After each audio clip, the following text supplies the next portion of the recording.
Looking for a nanny job online can be frustrating and exhausting. You apply to a job only to find out from the family right after that they're looking for something completely different, or they didn't post the information in the job posting, or they're not willing to pay what you're asking for, and it's just a waste of your time.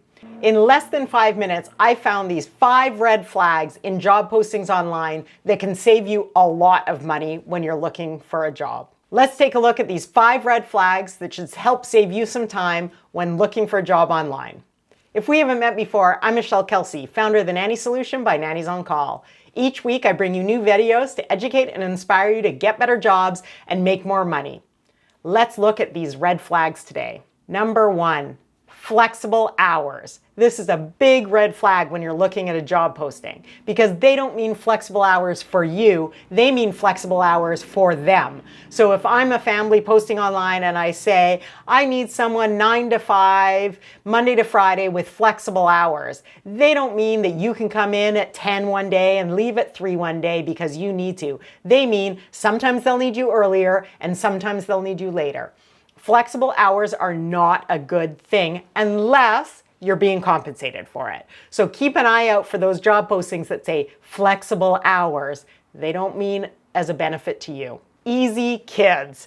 This one cracks me up a bit as a mother. Kids are not easy all the time. Sure, there are some kids that are easier than others and some children that are more challenging than others. But by saying easy kids in your job posting, like, my kids are really easy and this job is not a problem, or this is the easiest job you'll ever have, it disrespects what nannies do for a job. This is work. This is hard work, and not all days are easy, and not all children are good with other people. So sure, they might be good for mom and dad because mom and dad give in to them and give them a treat, but as soon as you lay down no or some rules, they become more difficult. Children are also tired and have different emotions. Mom and dad are leaving. There are so many things that go into it. So easy kids is not accurate. And I think that it does damage and shows that they don't really respect the nanny, their time, and the professional career that they've chosen. So watch out for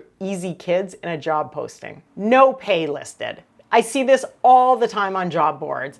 Pay negotiable, pay, fair pay, standard pay. These are all words you see. But what I've learned is standard is not standard, fair is not fair. Someone might see the value of a nanny at minimum wage where others believe it's much more than that. So you don't know what the family's thinking. At the Nanny Solution, we ask families when they apply to work with our company what salary range they're asking for, and we actually tell them what the minimum is that we'll take on. And on a regular basis, people put lower than our minimum. And that's because that's what they think of fair wages. They think our wage is too high and they think this is fair. So there's no way for you to know, and it's a waste of your time to keep going to these families and asking what they mean when they say fair wage. Because we suggest you don't talk about wage in the first interview. Makes you look money hungry and not in it for the right reasons. I'll put a video up there about interview questions you can ask, and that's in there, or interview questions you shouldn't ask in your first interview.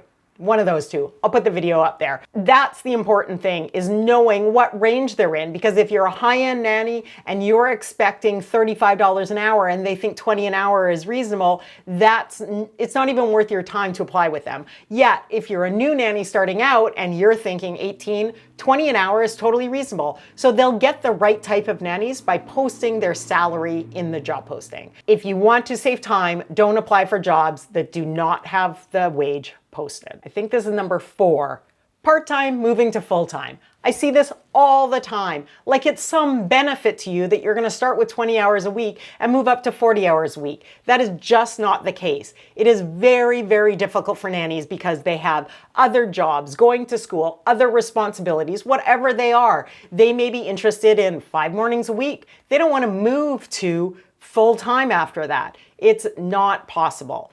It also shows that the family doesn't know what they want and doesn't know the hours. That's not always true because maybe it's part-time because the kids are in preschool in the afternoon, or that's changing, or there's another baby coming. So there may be other reasons.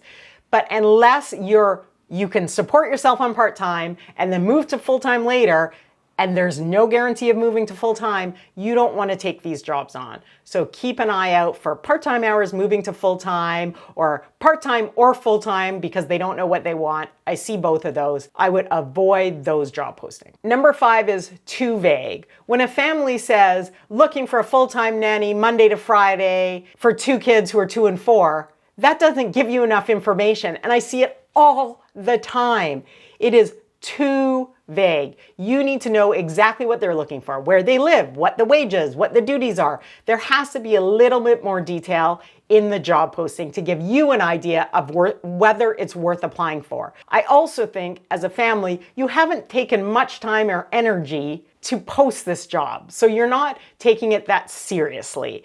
And I think a good job description, you can head over to the Nanny Solution job board to see ours. We give a lot of information, everything we know about the family, if there's pets in the home, if there's allergies, if there's car available, as much information as we can give the nannies to make a decision about whether they want to apply for the job or not, because we understand that your time is valuable. I'm going to give you a bonus tip on this one. This is number 6, and it is when families need someone ASAP.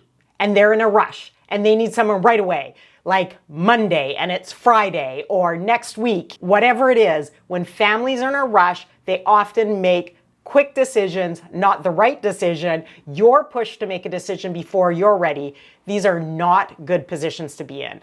It's better for the family to find a temporary nanny until they can find their long-term nanny, because rushed decisions don't make the best decisions. There's not enough time for contracts. There's not enough time for reference checks. There's not enough time to do anything in that short amount of time. Just keep that in mind when you see families saying, I need a nanny ASAP. Their urgency is not a need for you to rush through the process. There's a process for a reason, and the process creates long-term placements. And that's ultimately what you're looking for.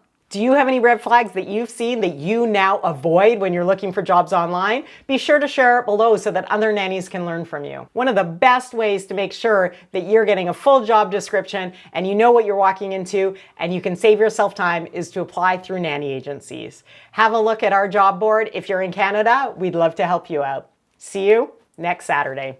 Bye.